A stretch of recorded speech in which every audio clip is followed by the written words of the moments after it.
বরের সাথে ঝগড়া করে অভিমান করে সারাদিন রান্না বান্না খাওয়া দাওয়া সব বন্ধ করে দিয়েছি।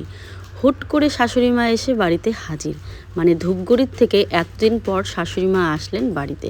তাহলে বুঝতে পারছো কি পরিস্থিতি। তো শুভ বিকেল বা শুভ সন্ধে বলতে পারো, সন্ধে একটু পরেই হয়ে যাবে। শুভ সন্ধে বন্ধুরা, নতুন আরও একটা ব্লগে সবাইকে অনেক স্বাগত, অনেক ভালোবাসা জানিয়ে ভিডিওটা শুরু করছি।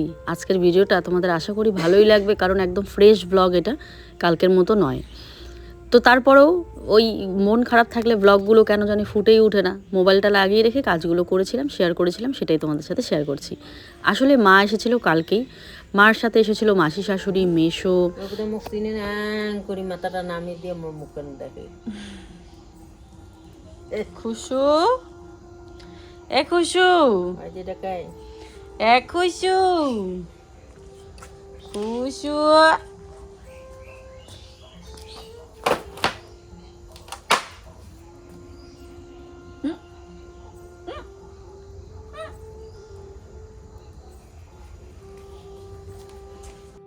তারপরে আমার মার মানে শাশুড়ি মার পিসি আর কি, মানে আমার দিদা শাশুড়ি।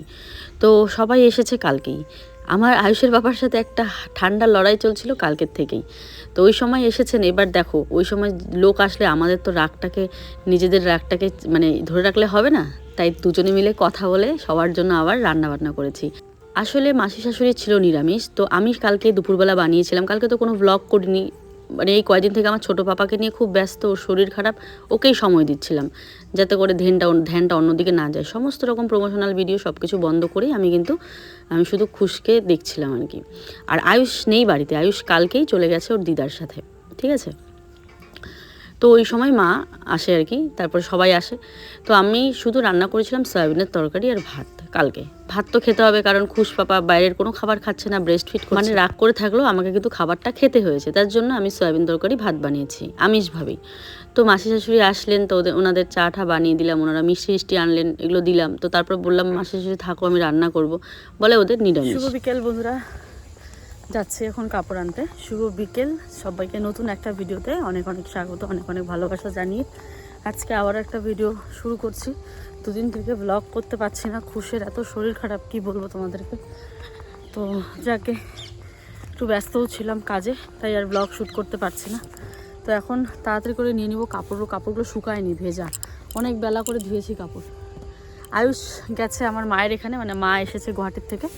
তো আজকে এসেছিল মা খুশকে দেখতে, আয়ুষকে দেখতে।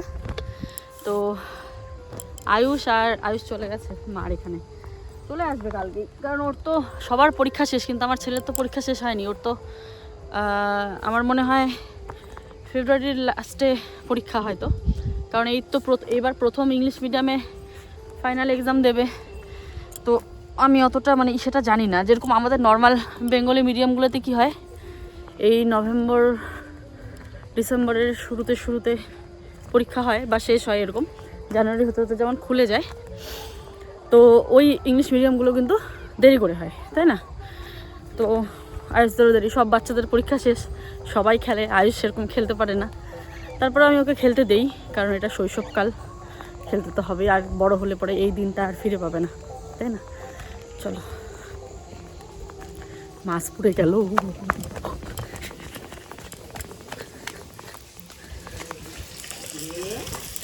পুড়ে গেল নাকি, সব পরে মেলে দিব।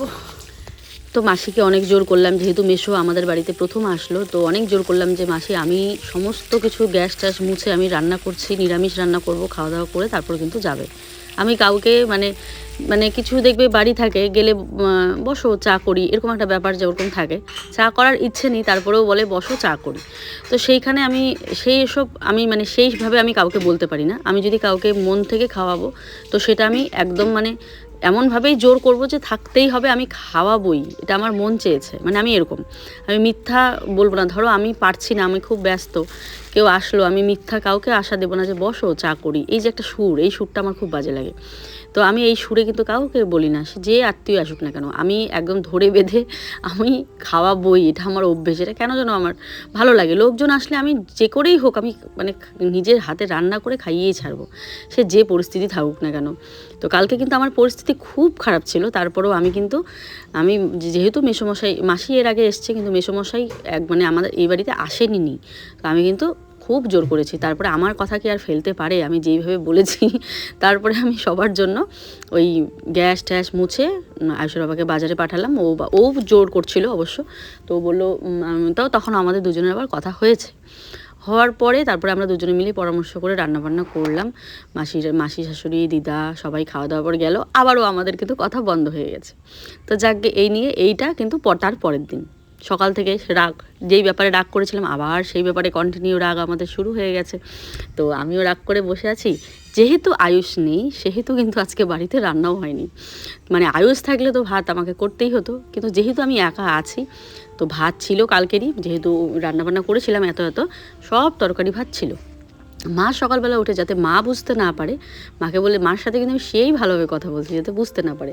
কারণ আমি চাই আমাদের মধ্যে যেই ঝগড়াই হোক না কেন, আমার মা ওর মা মানে বাড়ির লোকও যেন বুঝতে না পারে যে আমাদের মধ্যে ঝামেলা হয়েছে। তো শাশুড়ি মাকে সকাল থেকে বুঝতে দিচ্ছে না, তো মাকে বলেছি মা তুমি যদি ভাত আছে খাওয়া দাওয়া করে যাও সেন্টারে, পরে আমি বসাবো।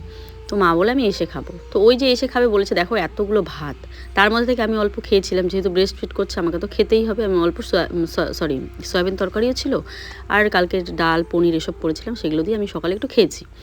তারপরে মা সারাদিন আজকে সেন্টারে ছিল, আবার ভিডিও অফিস গেছে, সারাটা দিন লাগিয়ে বিকেলবেলা এসছে মা। এবার সারাদিন তো আমি আমার মতো করে কাটিয়েছি, কিন্তু শাশুড়ি মা আসার পর তো আমি আমার মতো করে কাটাতে পারবো না, কারণ ওনাকে আমি বসতে দেবো না। তো বলে কী ব্যাপার আজকে রান্নাবান্না করোনি? আমি বলি না মা, এত তরকারি ছিল, ভাত ছিল, আজকে রান্নাবান্না হয়নি। এইগুলোই আমরা সবাই মিলে খাওয়া দাওয়া করেছি। বলে ও খেয়েছে? আমি বলি হ্যাঁ ও খেয়েছে সকালবেলা। বুঝতে না পারি। এবার মা এসেছে, কী দিব, ঠান্ডা ভাতটা দিব, কেমন লাগছে, কি করব, ঘরে একটাও তরকারি নেই, যেহেতু আয়ুষের বাবা কথা বলছি না, তরকারিও আনতে বলিনি, মানে সবজি আনতে বলিনি। এবার কি রান্না করব সেটাই ভাবতে আয়ুষের বাবা থেকে সকালবেলা মাছ এনে রেখেছিল, ওই যে দেখো মাছগুলো যেটা ভাজলাম, এই রে টেবিলে রেখে দিয়েছে, আমি দেখিনি, এখন দেখলাম। তো ভাবলাম ঠিক আছে তাহলে মাছটাকেই ভাজি, এর হচ্ছে খোকা ইলিশ মাছ, আর কি হ্যাঁ খোকা ইলিশ মাছ ভাজলাম। আর যেই ভাতটা ছিল ঠান্ডা ভাতটা ফেলে দেবো, সেটাকে খোকা ইলিশের যে তেলটা ছিল মাছের, সেই তেলে একটুখানি কাঁচা লঙ্কা পেঁয়াজ দিয়ে ভাতটাকেই ভেজে নিলাম, যাতে ভাতটা ফেলানোও না যায় আর সবাই মিলে খাওয়াও হয়ে যায়। তো এই যেহেতু মা এসেছে, যাতে বুঝতে না লাগে, না হলে কিন্তু তাও কিন্তু ভেবেছিলাম মুখ অমন করে থাকবো, তাও ঠিক আছে মাকে তো বুঝতে দেওয়া যাবে না, রান্নাবান্নাটা করি। এই যে উঠে বিকেলবেলা রান্না বসিয়েছি, স্নান টান সব হয়েছে। গরম গরম ধোয়া ওঠা ভাত, কে বলবে এটা গরম ভাত নয়? কত সুন্দর ভেজেছি, একদম এই খোকা ইলিশ মাছের তেল দিয়েই ভেজেছি, পেঁয়াজ লঙ্কা দিয়ে, বেশ ভালো গন্ধ উঠেছে, একটু লবণও দিয়েছি, হলুদ দিইনি। তো এটা আজকে আমাদের লাঞ্চ মেনু। আর এখানে এই যে মাছ, আর বেগুনটাকে ফ্রিজে পেলাম এই মাত্র, তো ভাবলাম চলো, মানে কেটে রেখেছিলাম কালকে, তো এটাকে এখন ভাজবো। তো যাকে এখন এখানে দেখো গরম গরম বেগুন ভাজছি, বেগুনটা আগে আমার ফ্রিজে কাটাই ছিল, তো এটাকে আমি এখন লবণ হলুদ দিয়ে ভেজে নিচ্ছি, আর মাছটাকে তো ভেজে নিলাম। তো ভাত মাছ ভাজা আর এই যে এখানে বেগুন ভাজা, একদম মানে গরম গরম জপ্পেশ খাবার যাকে বলে। তো তিনজনা মিলেই বসেছি ভাত খাওয়া দাওয়া করতে। আর মাকে যদি বুঝতে দেই তাহলে মা কিন্তু ছেলের সাপোর্ট হয়ে কথা বলে। তো বন্ধুরা দেখো কি সুন্দর বেগুনগুলো একদম ফুলে ফুলে ভাজা হয়ে গেছে। এই বেগুন ভাজাটা দিয়ে খেতে না দারুণ লাগে, একদম ফুলে মানে ঠোসা হয়ে ফুলে ভালো লাগে খেতে। আর ঠান্ডার দিনে এত শীত পড়েছে আমাদের এখানে, ঠান্ডার দিনে এরকম উনুনে গরম গরম রান্না করো, গরম গরম খাও, ব্যাস। একটু কেউ রেডি করে দিলে আরও তাড়াতাড়ি হয়। তো যাই হোক আজকে তার তরকারি নেই, একদম মানে আর কি ভাজা ভাত আর ভাজা। তো চলো এবারে ভাতটাকে বেড়ে নিই। যেহেতু ছেলের সাপোর্ট হয়ে কথা বলে তখন কিন্তু ওটা আমার খুব খারাপ লাগে, তার জন্য আমি মাকে বুঝতেই দিইনি, যাতে না বোঝে, এরকম কিছু কথা না বলে যে আমি খারাপ পাই, যাতে করে আমি আবার মাকে খারাপ পাই, এরকমভাবে আমি কিন্তু মাকে ব্যাপারটা বুঝতেই দিইনি। তো যাকে মা পাশে বসে আছে, এদিকে আমি মার জন্য ভাত বেড়ে দিচ্ছি, আয়ুষের বাবার জন্য ভাত বাড়ছি। এবার আমি তো মার সামনে তো আমাকে ডাকার ভান করতে হবে, তো আমি কি বলছি যে আসো গো খেয়ে যাও, একদম আস্তে করে বলছি, যাতে মা বুঝতে না পারে যে ওর সাথে আমার কিছু হয়েছে। আর ও যেহেতু ঘরে ছিল আমার কথাটা কিন্তু শুনতে পাবে না, এটাও আমি জানি। তাই আমি বললাম মা আমার কথা হয়তো শুনতে পাচ্ছে না, তুমি একটু ঘরে গিয়ে ওকে ডেকে নিয়ে আসো। তো তোমাদের সাথে কথাগুলো শেয়ার করছি, আর এত হাসি পাচ্ছে যে আমার ক্যারেক্টার আমি তোমাদের সামনে তুলে ধরছি যে আমি কীরকম।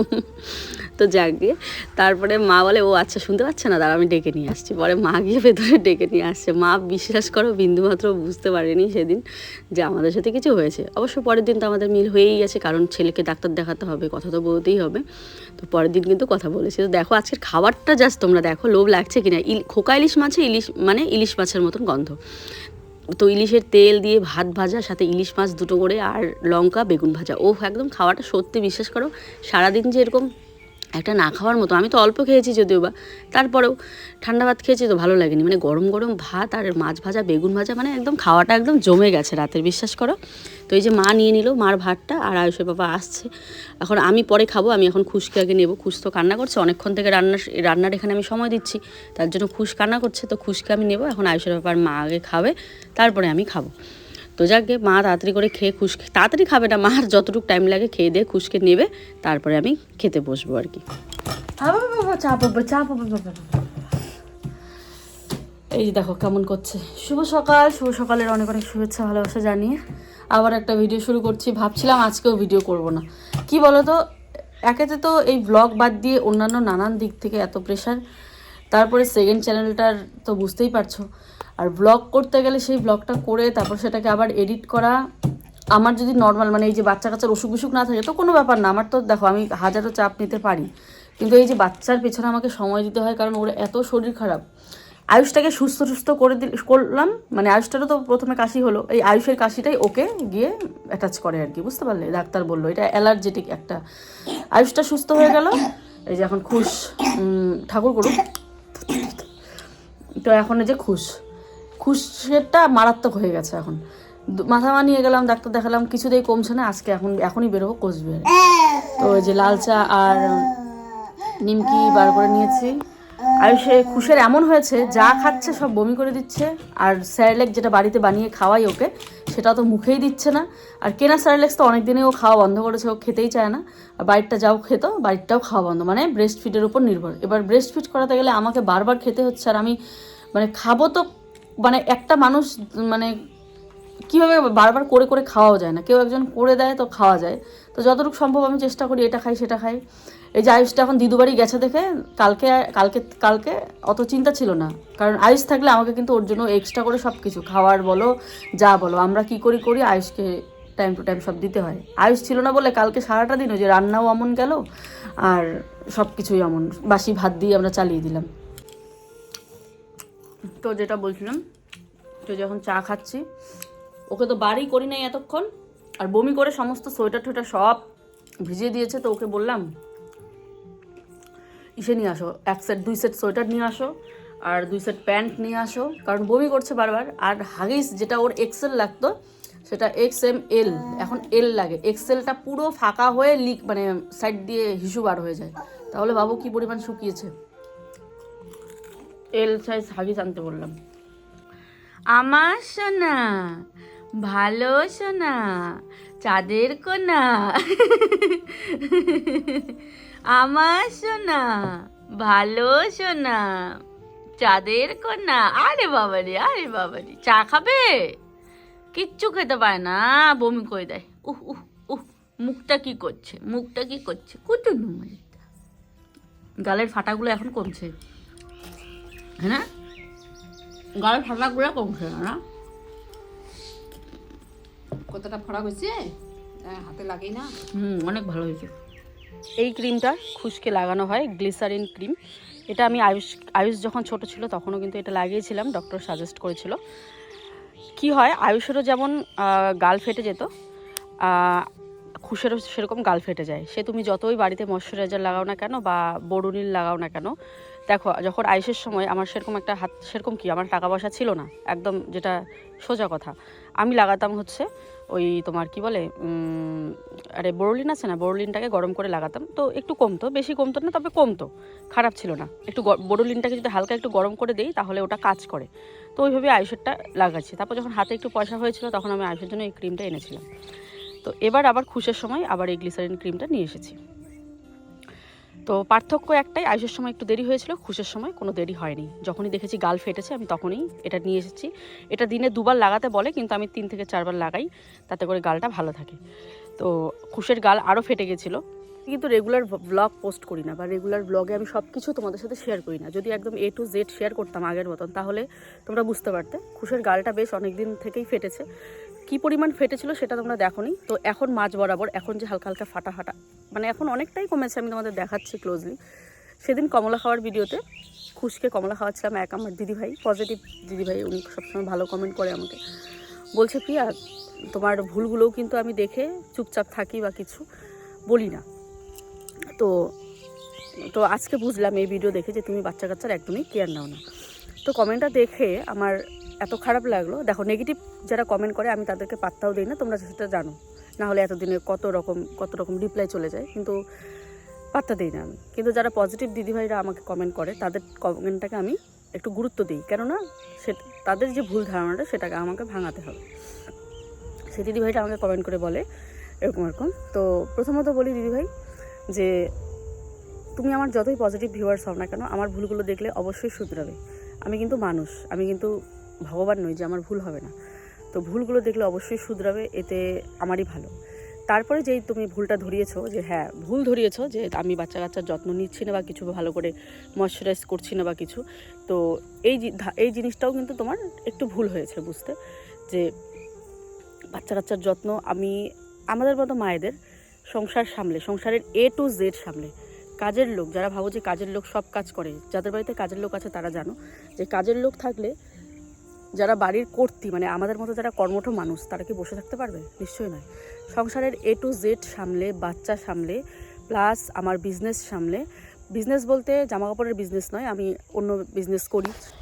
যারা প্রত্যেকবারই আমাদের এই বাচ্চাকে যত্ন নেওয়া নিয়ে মানে অনেক কথা শোনায়, কিন্তু দিদিভাই কিন্তু খুব ভালোভাবে বলেছে, আমি দিদিভাইকে বলছি না, তবে দিদিভাইয়ের মানে একটু ভুল বুঝেছে আমাদের, তার জন্য কিন্তু আজকের এই ছোট্ট ছোট্ট কথাগুলো বলছি। আর দিদিভাই খুবই ভালো মানুষ, আমাকে অনেক ভালো ভালো কমেন্ট করে। তো যারা আমাদের মতন মায়েরা এই সংসার সামলে, বিজনেস সামলে, বা যে যার প্রফেশনে আছে সেসব সামলে বাচ্চাদেরকে যত্ন করছে, সংসারটাকে ভালোভাবে চালাচ্ছে, এটাই মানে কি বলবো, এটাই কজন পারে বলো? আমাদের মতো মহিলারা যারা আছে, আমি কিন্তু আমার কথা বলছি না, অনেক মহিলা ঘরে বাইরে খেটে তাদের বাচ্চাকে সামলাচ্ছে, তাহলে ভাবো কত দিক সামলাতে হয়। সেক্ষেত্রে আমাদের যদি একটু ভুল ত্রুটিও হয় সেটা ক্ষমা করে দেওয়া উচিত। এইভাবে অনেকেই কমেন্ট করে বাচ্চার যত্ন নিচ্ছে না, শুধু টাকার পেছনে দৌড়াচ্ছে। এত কিছু খাওয়া দাওয়া বা এত আমাদের মানে ঘুম থেকে ওঠা থেকে একদম বিছানায় যাওয়া পর্যন্ত টাকা ছাড়া কোনো কথা আছে তোমরা বলো তো? তো যাকে অনেক কিছু কথা বলে ফেলেছিলাম, মিউট করে ফেললাম, কারণ এতটা বলা উচিত হয়নি। ওই তো আবেগের বসে অনেক কিছু বলি, তো পরে যখন এডিট করি তখন মনে হয় না, আমার কথাতে যদি কেউ কষ্ট পায়, আমি চাই না সেই কথাতে কেউ কষ্ট পাক। তো যাকে অনেক কিছু বলে ফেলেছি, তো চলো এবারে ডাক্তার এখানে যাব।